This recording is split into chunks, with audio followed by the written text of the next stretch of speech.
Saudamos a todos os nossos queridos amigos e irmãos em Cristo Jesus. Seja bem-vindo ao estudo da lição número 7, as 7 trombetas. Antes de iniciarmos, vamos orar.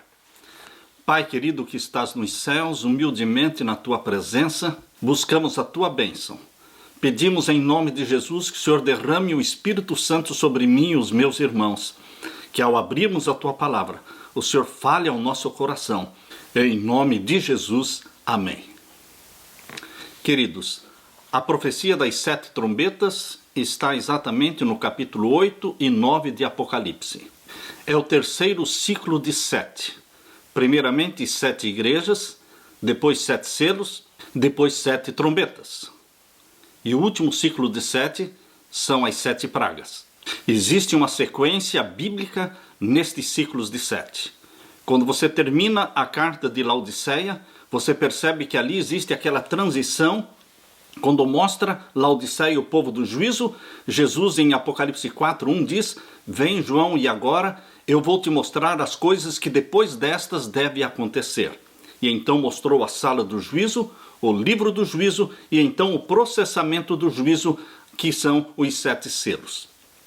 Também, queridos, esta mesma transição de sequência nós vamos encontrar no 7º selo, porque só no 7º selo, depois que o 7º selo foi aberto, capítulo 8, verso 1 de Apocalipse, mostra então os 7 anjos recebendo as 7 trombetas.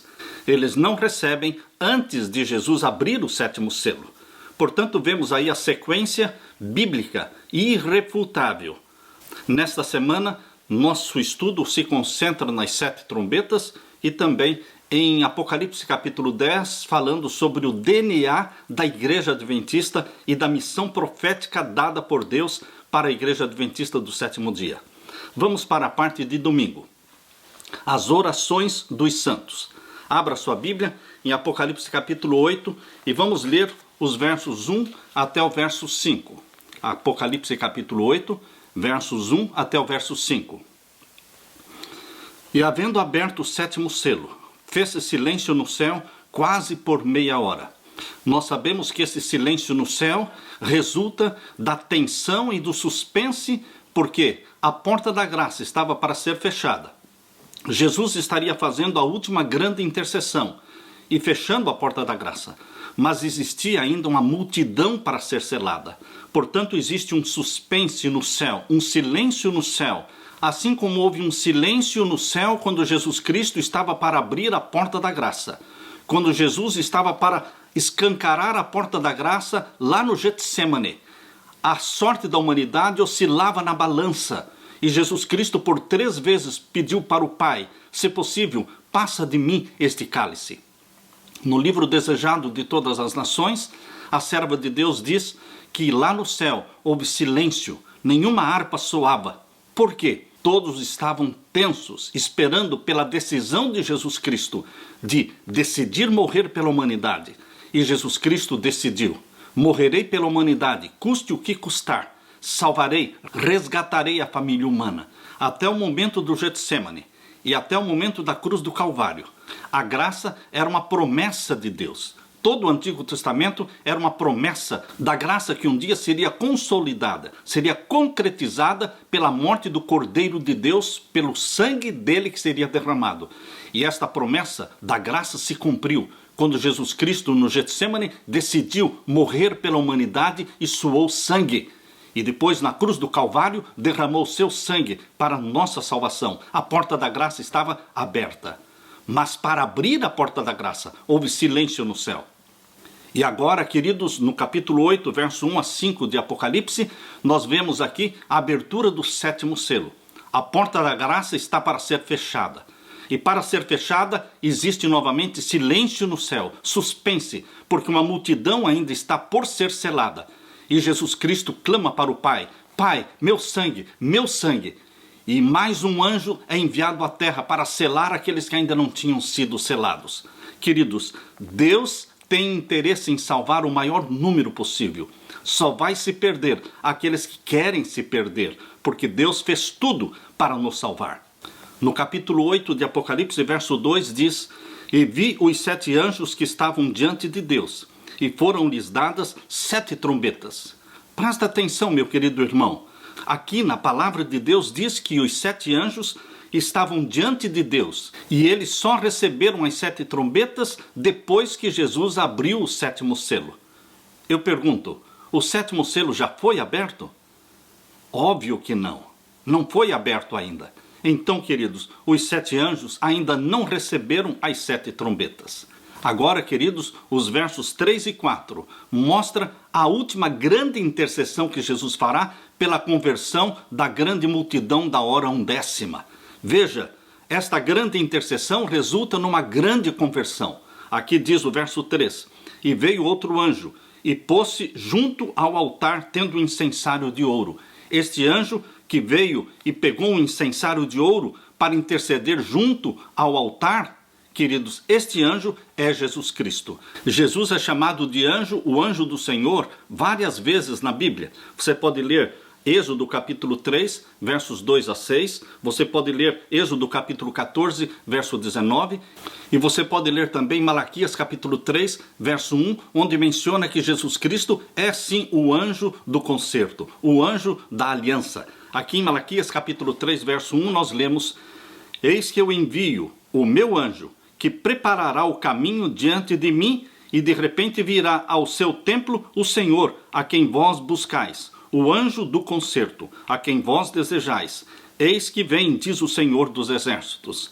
Aqui no capítulo 3, verso 1 de Malaquias, está dizendo que Deus enviou, antes de Jesus Cristo, um anjo, um mensageiro, que foi João Batista, preparou o caminho diante dele. E na sequência do verso 1, diz, e de repente virá ao seu templo o Senhor, YHWH, o Senhor, o Eterno. Quem é ele? A quem vós buscais, o anjo do concerto, o anjo da aliança. Queridos, Jesus é o anjo da aliança, aqui em capítulo 8, verso 3. Ele pega o incensário na sua mão e aqui diz, e foi-lhe dado muito incenso. Estou lendo agora capítulo 8 de Apocalipse, verso 3. E foi-lhe dado muito incenso para o pôr junto com as orações de todos os santos sobre o altar de ouro que está diante do trono. É uma grande intercessão, porque vai ser a maior conversão de todos os tempos. Queridos, o Evangelho não vai terminar com menos poder. O Evangelho não vai terminar com menos vitória e sucesso do que quando começou. No Pentecostes, na chuva temporã, 3.000 se converteram num dia. Mas agora, na chuva serôdia, antes de Jesus Cristo fechar a porta da graça, não 3.000, mas 3 milhões ou muito mais serão convertidos, porque Jesus fará uma grande e última intercessão. E o verso 4 diz: E o fumo do incenso subiu com as orações dos santos, desde a mão do anjo, que é Jesus, até diante de Deus. Queridos, depois de terminada a intercessão, depois de selado o povo de Deus com o selo do Deus vivo, então se cumpre o verso 5, capítulo 8 de Apocalipse, verso 5. E o anjo, que é Jesus, tomou o incensário e o encheu do fogo do altar. Não mais incenso, mas fogo do altar. E o lançou sobre a terra. E houve depois vozes e trovões e relâmpagos e terremotos. Queridos, aqui está o ponto na profecia em que a porta da graça é fechada.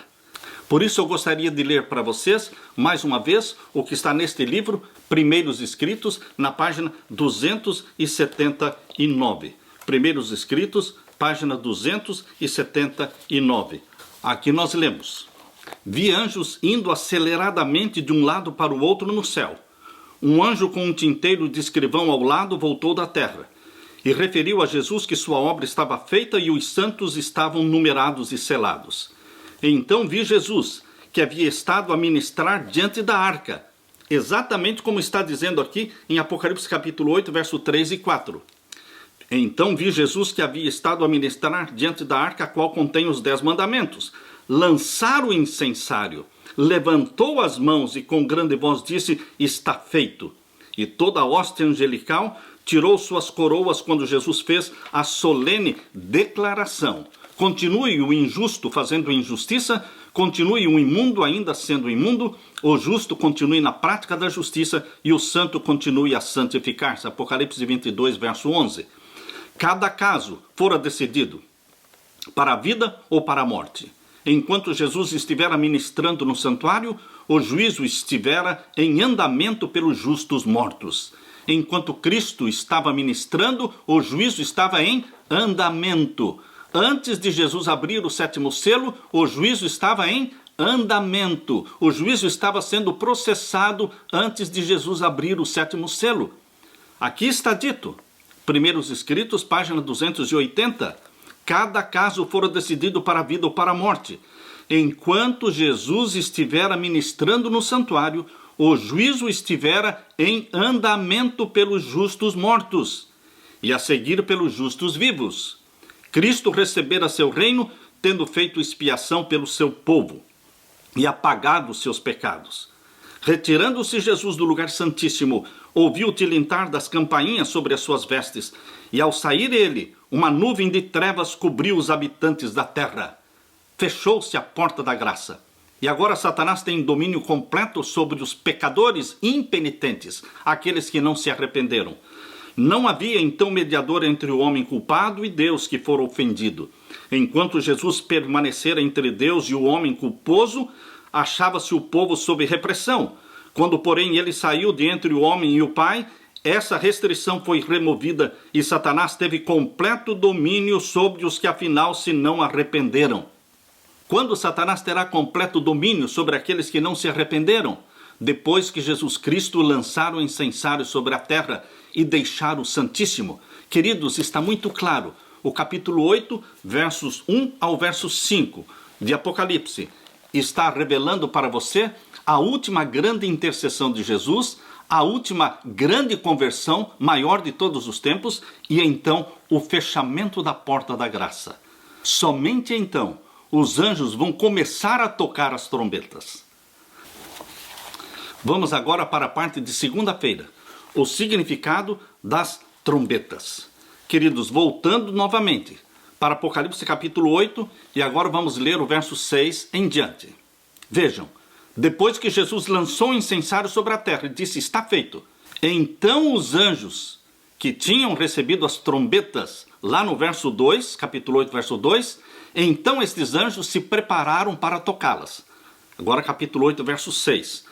E os 7 anjos que tinham as 7 trombetas prepararam-se para tocá-las. Pergunto, querido, meu querido irmão, quando os anjos se prepararam para tocar as trombetas? Antes da abertura do 7º selo? Não, depois. Logo após Jesus ter aberto o 7º selo? Não. Somente depois dele fazer a última intercessão, somente depois que ele lançou o incensário sobre a terra, então os anjos se prepararam para tocar as trombetas. Aleluia por esta sequência, por esta revelação que Deus nos dá, para sabermos o momento em que a porta da graça é fechada e o momento em que começam as destruições operadas por Satanás aqui na terra, destruindo 1/3 da terra. Aqui lemos então no capítulo 8, o verso 7, a primeira trombeta. Capítulo 8, verso 7. E o primeiro anjo tocou a sua trombeta e houve saraiva, e fogo misturado com sangue, e foram lançados na terra, que foi queimada na sua 1/3 parte. Queimou-se a 1/3 parte da terra na primeira trombeta. Perceba que todas as trombetas falam da 1/3 parte da terra. Queridos, a profecia, ela está sugerindo para você que o causador destas destruições é o anjo da 1/3 parte. O anjo da 1/3 parte é Satanás. Quando ele foi expulso do céu, ele trouxe com ele a 1/3 parte dos anjos do céu. Portanto, ele é conhecido como o anjo da 1/3 parte. E ele recebe permissão, consentimento divino, que só é dado depois que Jesus lança o incensário sobre a terra. Satanás recebe o consentimento divino para destruir a 1/3 parte da terra. A primeira trombeta mostra que ele queima a 1/3 parte da terra, na primeira trombeta. E o que mais? Queimou-se a 1/3 parte das árvores, e toda a erva verde foi queimada. Agora a segunda trombeta, o capítulo 8 e o verso 8. E o segundo anjo tocou a trombeta, e foi lançada no mar uma coisa como um grande monte ardendo em fogo, e tornou-se em sangue a 1/3 parte do mar. Queridos, existe um paralelo entre as 7 trombetas e as 7 pragas. A primeira trombeta fala da queima da terra e a primeira praga também atinge a terra. A segunda trombeta menciona que foi dada permissão para Satanás tornar em sangue a terça parte do mar. Também a segunda praga fala do mar. E assim existe um paralelo entre cada trombeta e também cada uma das pragas. E aqui o verso 9: e morreu a terça parte das criaturas que tinham vida no mar, e perdeu-se a terça parte das naus. Agora a terceira trombeta, verso 10: e o terceiro anjo tocou a sua trombeta, e caiu do céu uma grande estrela, ardendo como uma tocha, e caiu sobre a terça parte dos rios e sobre as fontes das águas. Queridos, a terceira trombeta atinge a terça parte dos rios, água potável. Assim também a terceira praga atinge os rios. Aqui a profecia menciona que esta grande estrela que caiu do céu tornou as águas potáveis, as águas dos rios, tornou-as amargas. E o nome desta grande estrela que caiu do céu é Absinto, diz o verso 11. E o nome da estrela era Absinto. E a terça parte das águas tornou-se em absinto. E muitos homens morreram das águas porque se tornaram amargas. Queridos, quando a Bíblia interpreta, nós podemos aceitar a interpretação da Bíblia. A Bíblia diz que estrela na profecia é anjo. E aqui quando menciona que a grande estrela que caiu do céu e tornou as águas amargas, podemos entender que seja Satanás. É o grande anjo que caiu do céu e que tornou as águas amargas. Agora, queridos, no verso 12, você encontra a quarta trombeta. E o quarto anjo tocou a sua trombeta, e foi ferida a terça parte do sol, e a terça parte da lua, e a terça parte das estrelas, para que a terça parte delas se escurecesse, e a terça parte do dia não brilhasse, e semelhantemente a noite. Queridos, semelhantemente, a quarta praga também atinge o sol. Está vendo o paralelo entre as 4 primeiras trombetas e as 4 primeiras pragas? Satanás contrafaz as pragas. As pragas são juízos diretos de Deus sobre a humanidade. As trombetas são juízos indiretos. O que quer dizer isso? São juízos causados por Satanás, mas com a permissão divina, com o consentimento divino. Por isso são juízos indiretos. Por isso existe um paralelo entre as trombetas e as pragas. Assim como Satanás contrafez as pragas no Egito, lembram-se que Moisés fazia os milagres das 10 pragas no Egito, e os falsos profetas de Faraó também imitavam as pragas até um certo ponto. Ele fez uma contrafação das pragas no Egito, ele fará novamente uma contrafação das 7 pragas. Queridos, a história se repete. Agora podemos ver a quinta trombeta. No capítulo 9, verso 1 em diante, a quinta trombeta. O quinto anjo tocou a sua trombeta e viu uma estrela que do céu caiu na terra. Novamente, a estrela que caiu do céu na terra. Essa estrela é anjo, é Satanás. É o rei destas destruições e tragédias. Aqui diz: e foi-lhe dada a chave do poço do abismo. E abriu o poço do abismo e subiu fumo do poço, como o fumo de uma grande fornalha. E com o fumo do poço escureceu-se o sol e o ar. E do fumo vieram gafanhotos sobre a terra. E foi-lhes dado poder, como o poder que tem os escorpiões da terra. E foi-lhes dito que não fizessem dano à erva da terra, nem a verdura alguma, nem a árvore alguma, mas somente aos homens que não têm nas suas testas o sinal de Deus. Aleluia! Aqueles que têm o sinal de Deus nas suas testas, o selo do Deus vivo, aqueles que foram selados, eles não serão atingidos pelas destruições e tragédias das 7 trombetas. Percebam o verso 4. E foi-lhes dito que não fizessem dano à erva da terra, nem a verdura alguma, nem a árvore alguma. Por que aqui na quinta trombeta Satanás é impedido de destruir qualquer árvore ou vegetação? Porque tudo que ele tinha que destruir de vegetação e de árvores, ele destruiu na primeira trombeta. Portanto, na quinta trombeta, não lhe é dada a permissão para destruir mais nada da vegetação. E aqui diz: mas somente aos homens que não têm nas suas testas o sinal de Deus. Queridos, você e eu, todos os que amam a Jesus Cristo como Salvador e têm prazer em obedecer os seus santos mandamentos, todos nós vamos receber o selo do Deus vivo em nossa testa. Quando for aplicado o sinal da besta nos ímpios, o povo de Deus receberá o selo do Deus vivo. E quando for dado o consentimento para a destruição da terra, da terça parte da terra, então você e eu estaremos protegidos das destruições de Satanás. E agora o verso 5.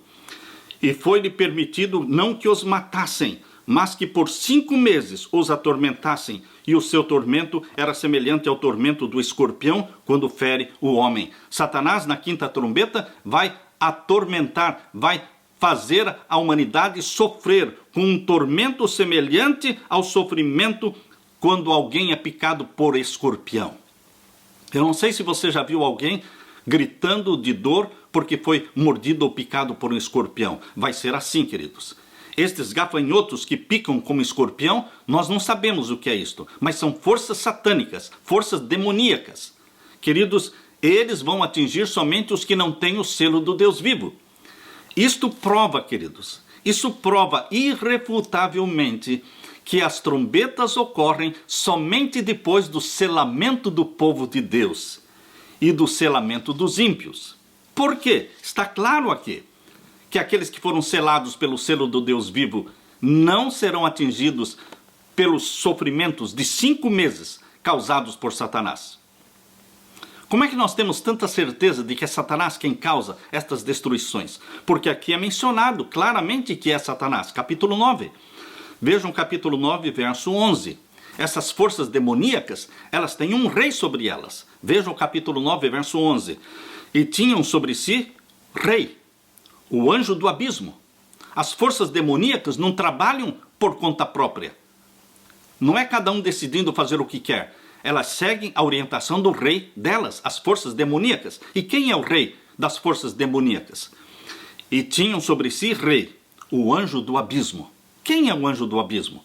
Aquele anjo que lá no céu se rebelou contra Deus e foi expulso para o planeta Terra, quando o planeta Terra era ainda um abismo, não havia forma. A terra era sem forma e vazia, e era um abismo. Assim é que Gênesis capítulo 1, verso 2, menciona a terra era um abismo, quando Satanás foi lançado para o planeta Terra. Queridos, assim ele é conhecido como o anjo do abismo. Por quê? Porque no começo dos 1000 anos, ou seja, na segunda vinda de Jesus, Satanás novamente será lançado no abismo. Por isso ele é o anjo do abismo, porque ele foi lançado no abismo quando expulso do céu. Ele será lançado no abismo quando Jesus Cristo voltar em poder e glória.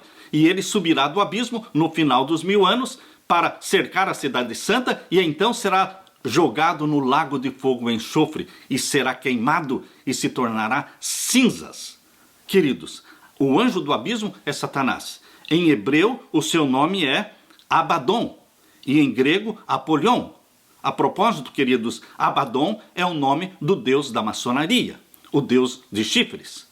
E agora, queridos, a sexta trombeta, verso 13, capítulo 9, verso 13.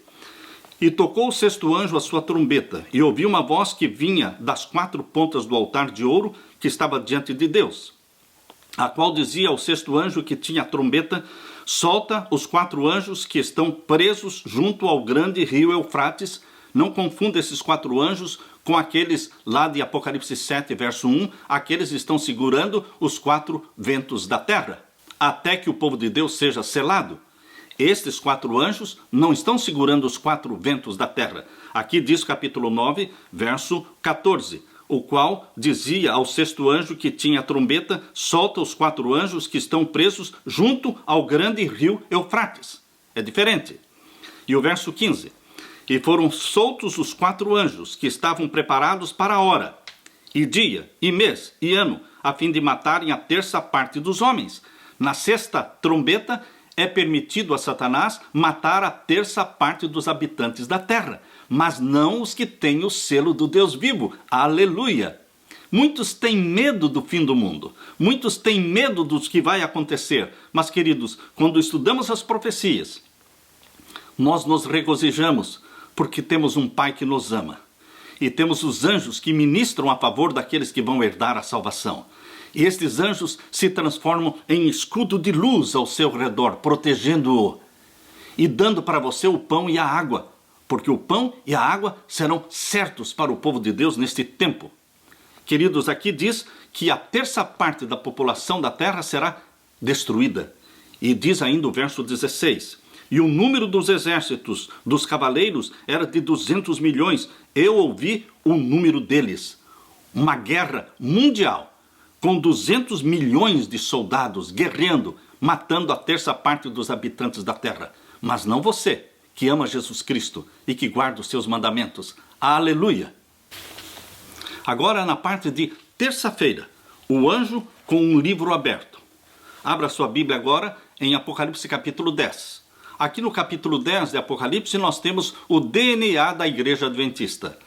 Por que o DNA da Igreja Adventista? Porque aqui é a origem da Igreja Adventista dentro da profecia bíblica.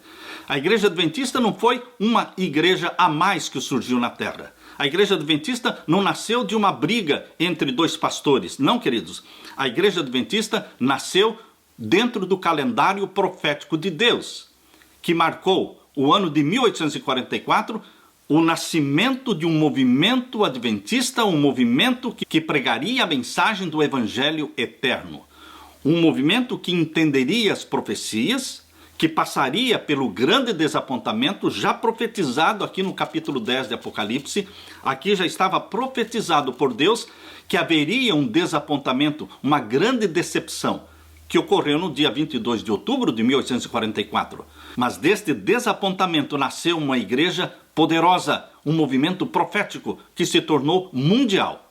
Por isso aqui temos o DNA da Igreja Adventista. Apocalipse capítulo 10, verso 1 em diante. E vi outro anjo forte que descia do céu, vestido de uma nuvem, e por cima da sua cabeça estava o arco celeste, e o seu rosto era como o sol, e os seus pés como colunas de fogo. Este anjo, do capítulo 10, verso 1, é Jesus Cristo. É Jesus Cristo que está vestido de nuvem. É Jesus Cristo que tem sobre a sua cabeça o arco celeste. É Jesus Cristo que tem o rosto como o sol. É Jesus Cristo que tem os seus pés como colunas de fogo. E o verso 2 diz: e tinha na sua mão um livrinho aberto. Percebam, queridos, a Bíblia fala de um livro selado, fechado, e de um livro aberto. O livro fechado, o livro selado, é o livro de Daniel, a parte final do livro de Daniel, que falava especificamente do juízo celestial. Esta parte foi selada, porque diz lá em Daniel capítulo 12, abra sua Bíblia em capítulo 12 de Daniel. Vamos ler aqui com vocês, Daniel capítulo 12 e o verso 4. Daniel capítulo 12 e o verso 4. Aqui nós lemos: e tu, Daniel, fecha estas palavras e sela este livro até ao fim do tempo. Muitos correrão de uma parte para outra e a ciência se multiplicará. Não é todo o livro de Daniel que foi selado, mas esta parte final, que fala exatamente da profecia que Daniel não entendeu, dos 2.300 anos, que fala do juízo celestial. Sela este livro, fecha as palavras deste livro. Queridos, este livro não vai permanecer selado e fechado para sempre. Por quê? Porque assim como o livro de Daniel fala de um livro selado e fechado, Apocalipse capítulo 5 fala de um livro que foi aberto pelo leão da tribo de Judá. Esse livro que foi desselado pelo leão da tribo de Judá, a partir de 1844, mostrando que era o processamento do juízo celestial. Esse livro é mostrado agora no capítulo 10, na mão de Jesus, já aberto. Perceba que no capítulo 5, quando Jesus recebeu o livro estava selado.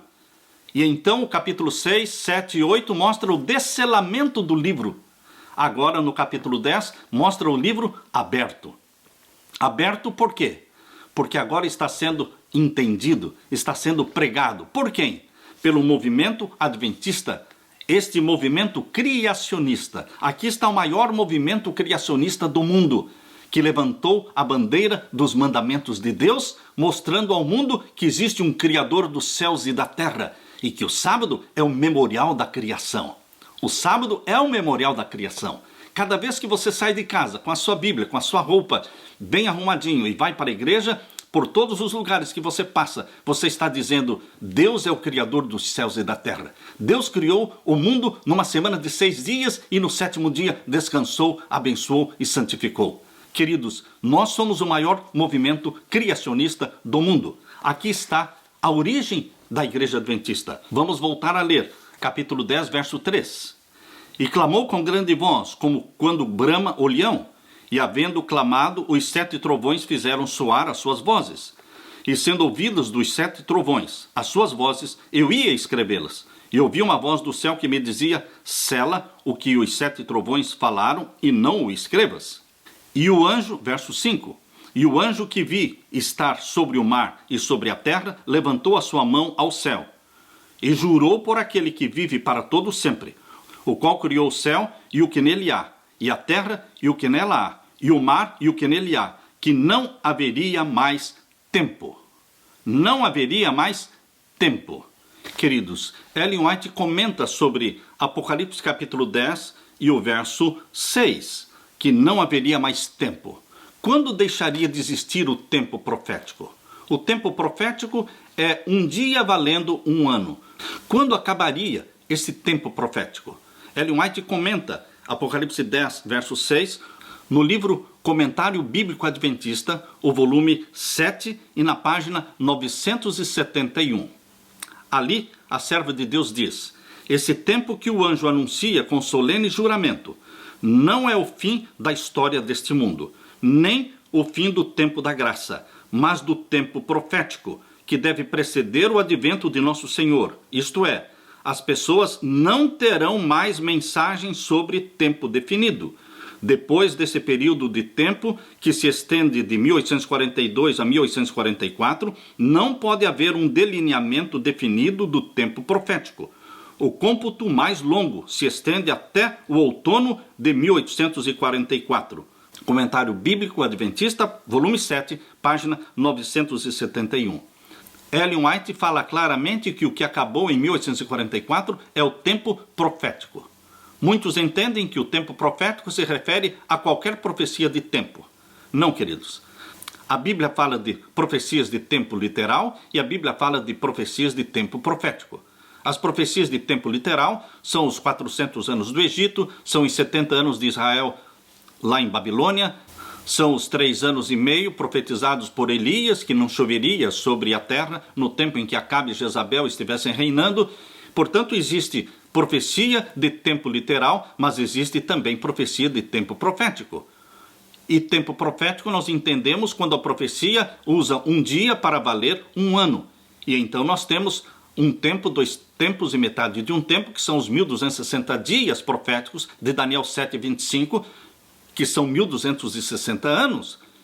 1260 anos de supremacia papal da Idade Média, que começou em 538 e acabou em 1798. Tempo profético temos também 2.300 tardes e manhãs, que são 2.300 anos, que começaram em 457 a.C. e acabaram em 1844 d.C. Então, depois de 1844, Ellen White diz que não haveria mais tempo profético. Isto podemos entender, como vários teólogos entendem, que não existiria mais profecia de tempo profético, um dia valendo um ano, de 1844 para frente. Mas, queridos, profecia de tempo nós vamos ter sim na Bíblia depois de 1844. Como você pode ver em Apocalipse capítulo 20, ali tem uma profecia de tempo, 1000 anos. Mas são 1000 anos literais. Portanto, queridos, se existe, e eu creio que existe na Bíblia, profecias de tempo depois de 1844, mas deveriam ser entendidas como tempo literal e não profético. É desta forma que o Dr. LaRondelle, no seu livro O Armagedon, também entende a questão deste texto que diz que terminou o tempo profético. Ele entende que seja o princípio, dia e ano. Na parte de quarta-feira, comendo o livro. Volte agora para Apocalipse capítulo 10 e vamos ler o verso 7 em diante. Capítulo 10, verso 7 em diante. Mas nos dias da voz do 7º anjo, quando tocar a sua trombeta, se cumprirá o segredo de Deus, como anunciou aos profetas os seus servos. Este verso 7 nós vamos estudar lá no final da lição desta semana, quando falarmos sobre a 7ª trombeta. Por quê? O verso 7 está falando da 7ª trombeta. Portanto, vamos deixar para estudar na sexta-feira. Agora vamos ler o verso 8. E a voz que eu do céu tinha ouvido. Tornou a falar comigo e disse: vai e toma o livrinho aberto da mão do anjo que está em pé sobre o mar e sobre a terra. E fui ao anjo, dizendo-lhe: dá-me o livrinho. E ele disse-me: toma-o e come-o, e ele fará amargo o teu ventre, mas na tua boca será doce como mel. E tomei o livrinho da mão do anjo e comi-o, e na minha boca era doce como mel, e havendo-o comido, o meu ventre ficou amargo. Queridos, poderia Deus ter descrito de uma forma mais precisa e exata a grande decepção, o grande desapontamento deste querido movimento adventista em 1844, quando todos estavam aguardando com a boca doce de esperança, doce como mel, a esperança da breve volta de Jesus Cristo, e passou 22 de outubro de 1844 e Jesus não veio. E eles começaram a ser ridicularizados, eles começaram a ser caçoados, motivos de zombaria. Queridos, essa é a descrição que Deus fez do que aconteceria com o movimento adventista milerita. Ainda não era a igreja adventista do sétimo dia, era o movimento adventista milerita, seguidores de Guilherme Miller. Depois deste grande desapontamento, surgiram vários grupos religiosos. E um dos grupos religiosos foi o grupo Movimento Adventista do Sétimo Dia, que se tornou conhecido como Igreja Adventista do Sétimo Dia em 1863. Queridos, mas aqui está o DNA, aqui está a origem. Nós nascemos de um desapontamento? Sim, porque o cristianismo também nasceu do desapontamento da morte de Jesus Cristo. Quando Jesus morreu na cruz, os discípulos ficaram cabisbaixos, deprimidos, se fecharam dentro de uma sala, com medo dos judeus, com medo de serem mortos como Jesus foi. Mas, queridos, Jesus Cristo ressuscitou. Uma multidão ressuscitou com ele. E aquela notícia foi espalhada. E as boas novas da ressurreição de Cristo se espalharam para todo o mundo. E o cristianismo nasceu forte, vencendo e para vencer, e se espalhou para o mundo todo. Assim também, deste desapontamento de 1844, por um tempo os adventistas ficaram cabisbaixos, deprimidos, com vergonha, mas logo entenderam Apocalipse capítulo 10. Deus confortou o coração deles com esta profecia. E Deus confortou o coração deles com a profecia do capítulo 10, verso 11. Leia o verso 11 com atenção. Veja como Deus tinha uma missão profética e mundial para este movimento que passou pelo amargo desapontamento. Capítulo 10, verso 11. E ele me disse: importa que profetizes outra vez a muitos povos, e nações, e línguas, e reis. Não era um movimento do fracasso, era um movimento da vitória. Não era um movimento da profecia não cumprida. É um movimento profético que anunciaria o evangelho eterno. As 3 mensagens angélicas seriam anunciadas ao mundo, preparando o mundo para a segunda vinda de Jesus. Queridos, esse verso 11 me dá ânimo, me dá coragem de pregar, porque é Jesus que está falando. E ele me disse: importa que profetizes outra vez. Você, meu querido irmão, pertence a um movimento profético, que não se envergonha das profecias, que não abandona as profecias, que não considera o livro do Apocalipse um livro selado, mas um livro aberto, porque ele está aberto na mão de Jesus. E agora, queridos, nós temos que anunciar esta mensagem profética ao mundo todo. Somos o maior movimento criacionista do mundo e temos para pregar as 3 mensagens angélicas, que são os 3 apelos, os 3 últimos apelos de Deus para a humanidade. Você está disposto a cumprir com esta missão? Importa que profetizes outra vez. A quem? A muitos povos, e nações, e línguas, e reis. Aleluia! Agora vamos para a parte de quinta-feira. Abra sua Bíblia agora em Apocalipse capítulo 11. Nós vamos ver o capítulo 11, verso 1 em diante. Capítulo 11 mostra o que o movimento adventista profético deveria pregar. Queridos, Deus não levantou esta igreja no mundo, Igreja Adventista do Sétimo Dia, para pregar qualquer coisa. Não. Nós devemos pregar a Bíblia toda, de Gênesis a Apocalipse.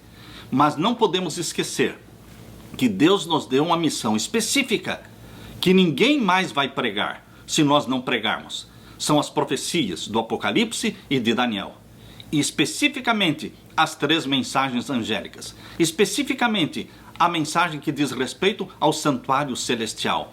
A mensagem que diz respeito ao juízo celestial antes da volta de Jesus. Um juízo investigativo pré-advento. Por isso, queridos, Jesus Cristo foi muito claro ao dizer, não somente importa que profetizes outra vez, no capítulo 10, verso 11, mas Jesus Cristo foi muito claro quando disse no capítulo 11, verso 1 e 2, sobre o que nós deveríamos pregar. Qual deveria ser a mensagem nossa? Leia comigo. Apocalipse 11, verso 1 e 2. E foi-me dada uma cana semelhante a uma vara. E chegou o anjo e disse, levanta-te e mede o templo de Deus, e o altar e os que nele adoram. Essa expressão mede o templo de Deus significa julgamento. Tempo de juízo. Queridos, Deus nos deu uma mensagem para pregar. É o juízo. Chegou a hora do juízo. O juízo dos mortos chegou em 1844. Está em processo. Agora, queridos, nós temos que pregar. Também chegou a hora do juízo dos vivos. Quando? Exatamente quando for aprovado o sinal da besta, o decreto dominical. Então, queridos, nós teremos o poder e a autoridade para falar, chegou a hora do juízo dos vivos, porque o povo de Deus, de todas as igrejas, remanescente, protestantes, católica e até mesmo religiões não cristãs, todo o povo de Deus espalhado em todos os 4 cantos da terra, eles serão selados pelo selo do Deus vivo, aqueles que são sinceros filhos de Deus, aqueles que ouvirem o sai dela, povo meu, e se unirem aos que guardam os mandamentos de Deus e têm o testemunho de Jesus, eles serão selados pelo selo do Deus vivo, porque é chegada a hora do juízo dos vivos. Queridos, esta é a mensagem, esta é a missão que Deus nos deu como movimento adventista. E o verso 2, capítulo 11, verso 2, deixa o átrio que está fora do templo e não o meças. Por que Deus usou esta expressão, deixa o átrio que está fora do templo, não o meças? Queridos, o santuário do céu tem o lugar santo e o santíssimo. No lugar santo está o candeeiro com 7 lâmpadas, está também o altar de incenso, onde é feita a intercessão, a mesa com os pães da preposição, 12 pães. Mas, queridos, no lugar santíssimo está o trono de Deus, está a arca do concerto com os 10 mandamentos. Mas, onde está o átrio, o pátio do santuário celestial? Queridos, o pátio do santuário celestial é o planeta Terra. É exatamente o lugar onde o Cordeiro de Deus que tira o pecado do mundo foi imolado, foi morto. Jesus não foi morto no céu, ele foi morto na terra, ele foi morto no pátio do santuário celestial. E qual era o altar de sacrifício onde Jesus foi sacrificado? O Monte do Calvário. Por isso aqui diz, deixe o átrio que está fora do templo, não o meças. E ainda diz aqui no verso 2, porque foi dado às nações. O pátio está dado às nações, é onde as nações estão, pisando neste pátio. E aqui diz o verso 2, finalzinho do verso 2, e pisarão a cidade santa por 42 meses. Queridos, houve uma perseguição de 1260 dias, 1260 anos, de 538 a 1798. Mas agora, em resultado da pregação das 3 mensagens angélicas, em resultado da aprovação do decreto dominical, novamente haverá uma supremacia papal de 42 meses. Novamente, por 3 anos e meio, Jezabel papal. A Jezabel papal estará dominando o mundo. Queridos, neste tempo haverá perseguição, pisarão a cidade santa. Jerusalém se tornará possessão papal.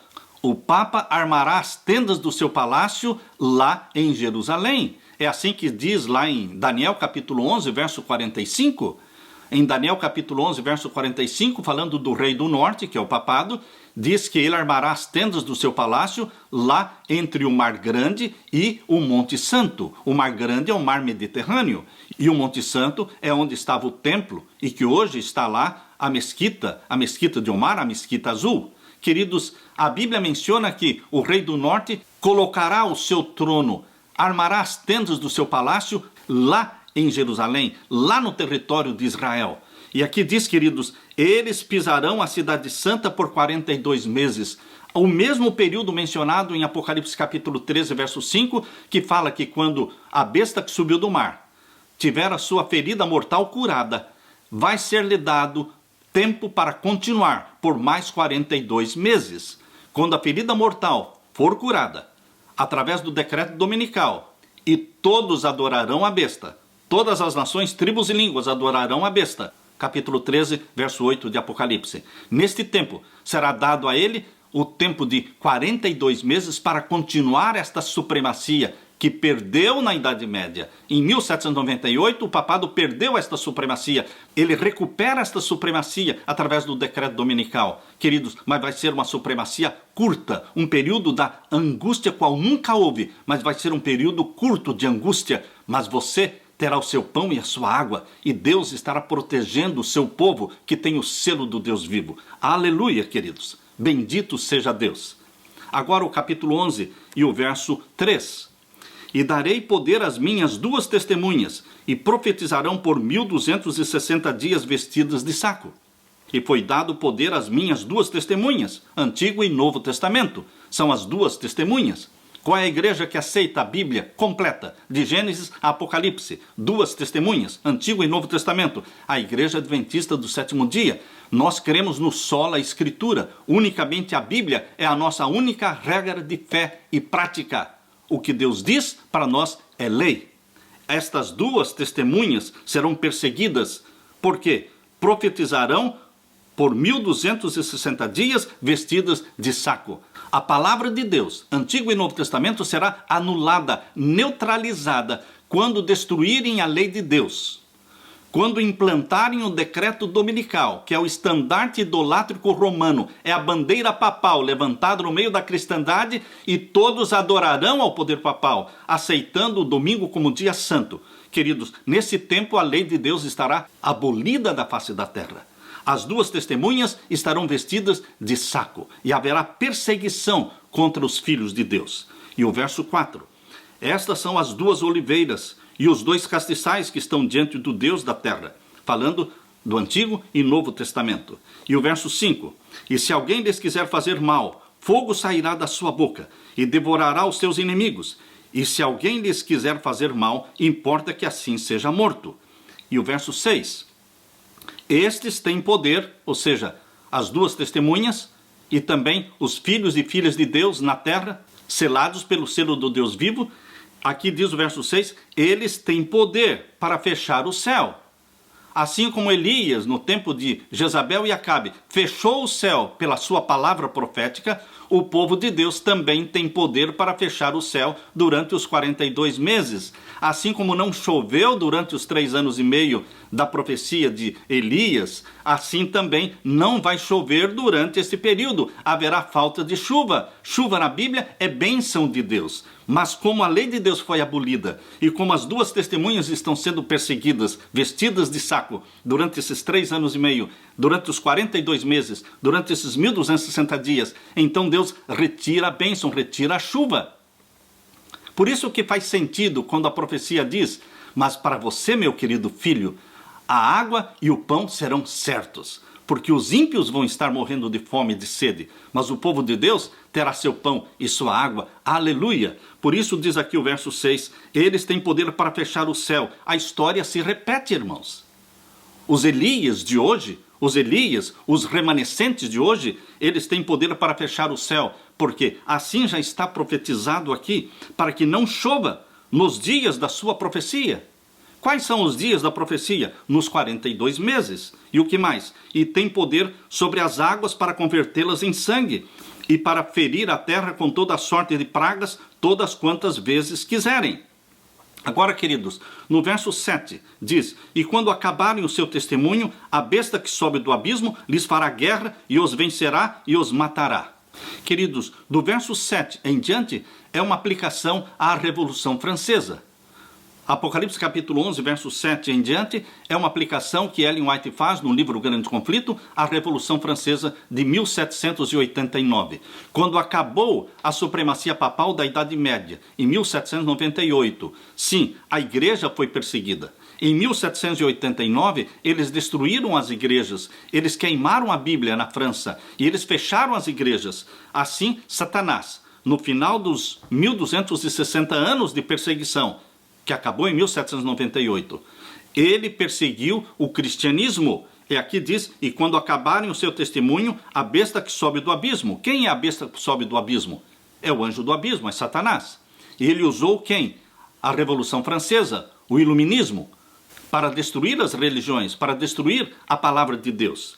E agora diz o verso 8, e jazerão seus corpos mortos na praça da grande cidade, que espiritualmente se chama Sodoma e Egito, onde o seu Senhor também foi crucificado. Aqui está falando dos anos em que a Bíblia foi queimada e foi abolida na França, em resultado da Revolução Francesa. E o verso 9, e homens de vários povos, e tribos, e línguas, e nações, verão seus corpos mortos por 3 dias e meio.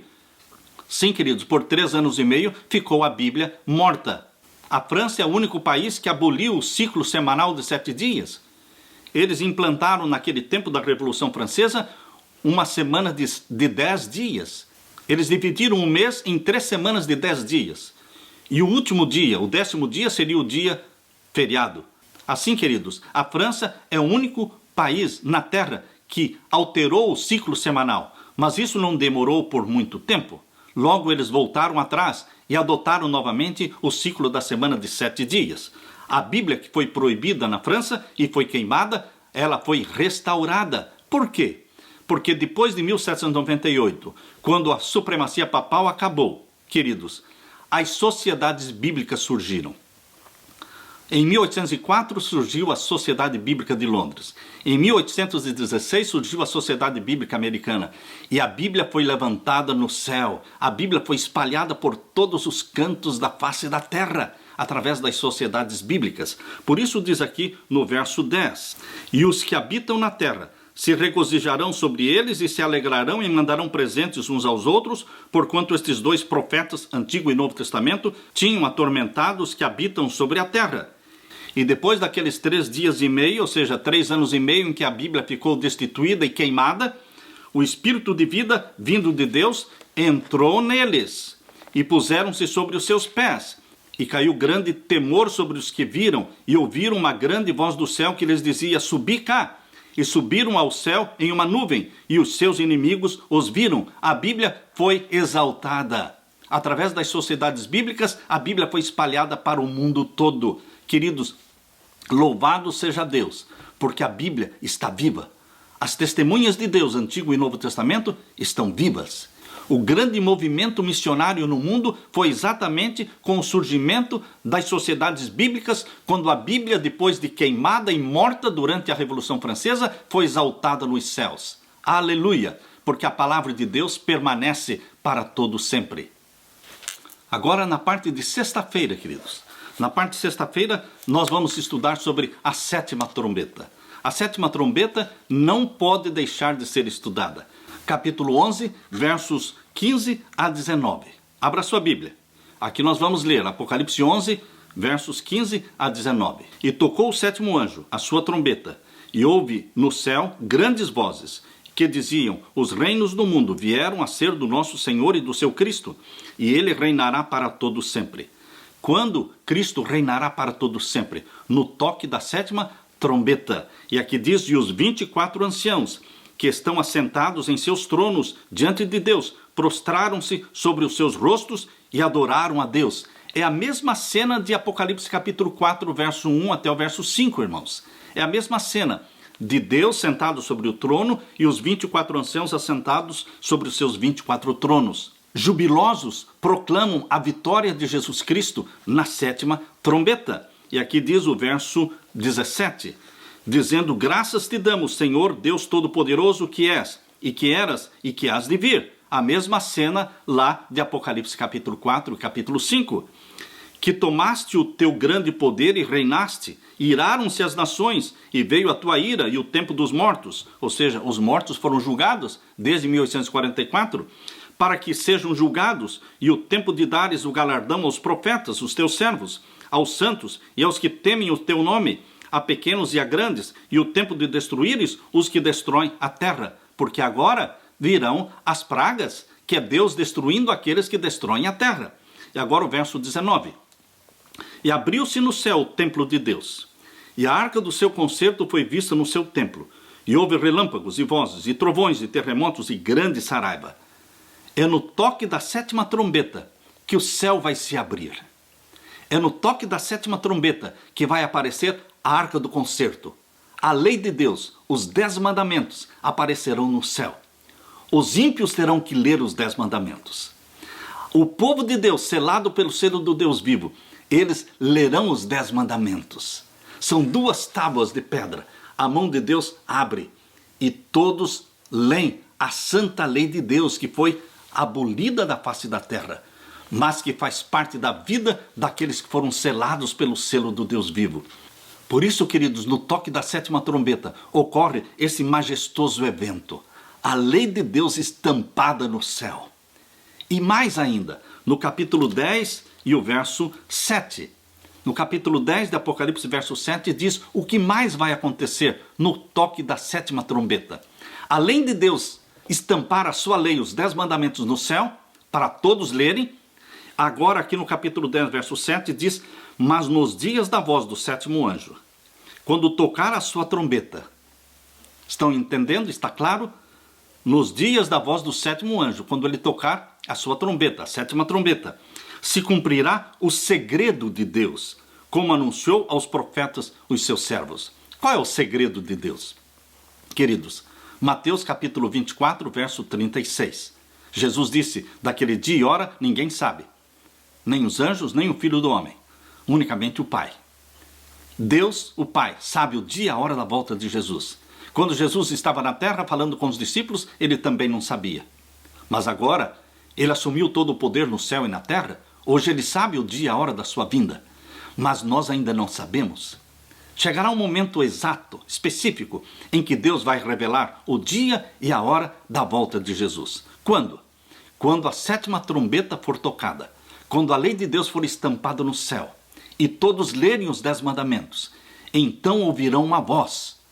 Os ímpios não entenderão esta voz, mas o povo de Deus, selado pelo selo do Deus vivo, entenderá a voz, porque é a voz do nosso Pai. Ele anunciará o dia e a hora da volta de Jesus, revelará o segredo de Deus. Deus só tem um segredo, e é este: o dia e a hora da volta de Jesus Cristo. Nós estamos esperando a volta de Jesus.